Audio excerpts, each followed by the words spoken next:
Est-il encore possible de trouver sur le marché une voiture qui offre autant d'espace à un prix si bas? Je suis Francesco, voici la nouvelle Evo 5 et aujourd'hui nous allons la découvrir.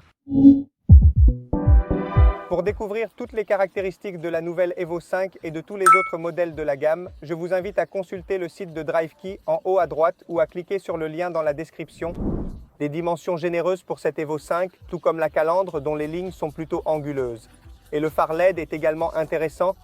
Jantes en alliage de 17 pouces de série 1, éloge surtout pour le système de freinage arrière avec des disques plutôt généreux, ce qui n'est pas évident de nos jours. Des lignes plus arrondies à l'arrière. Très jolie cette ligne noire qui contraste avec la teinte de la carrosserie.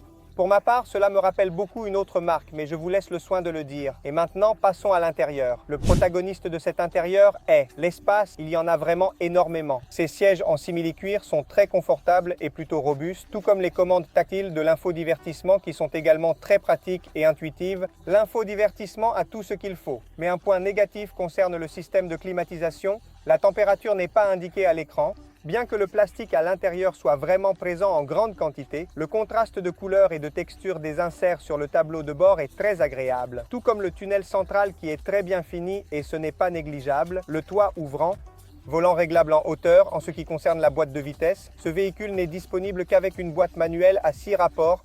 Dernière note sur l'instrumentation, très efficace et très simple. Il y a énormément d'espace à l'arrière qui, permettez-moi de le dire, est le véritable point fort de cette voiture. Il y a encore beaucoup d'espace pour les jambes avec le siège à son extension maximale. Mais c'est dommage qu'il n'y ait pas de bouche d'air ni de prise de courant ou d'allume-cigare. Il y a une ouverture de coffre électrocommandée, mais il n'y a pas vraiment de quoi s'étonner sur des voitures de ce type. La capacité de chargement est dans la moyenne, atteignant 375 litres. Essayons maintenant de comprendre comment se comporte cette Evo 5 sur la route.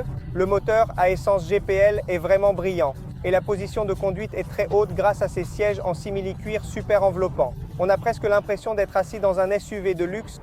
En ce qui concerne la boîte de vitesse, peut-être que les rapports sont un peu trop longs et que l'embrayage est un peu trop joueur.